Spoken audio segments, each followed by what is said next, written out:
আকরাম সাল্লাল্লাহু আলাইহি ওয়াসাল্লাম বলেছেন জুমার দিনে একটি বিশেষ মুহূর্ত আছে, একটি বিশেষ সময় আছে।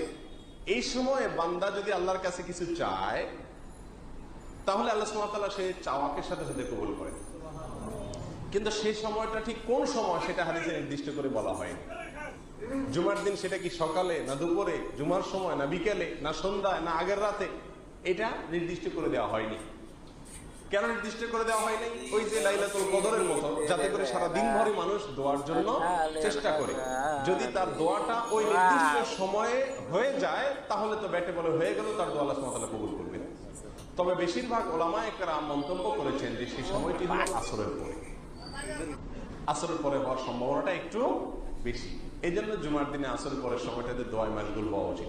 এক্ষেত্রেও দেখা যায় আমাদের চিত্র সম্পূর্ণ উল্টো। আমাদেরকে শয়তান আসলে যেই কাজগুলোতে আমরা সবচেয়ে বেশি লাভবান হব, ওই কাজগুলো থেকে ততটাই শয়তান আমাদেরকে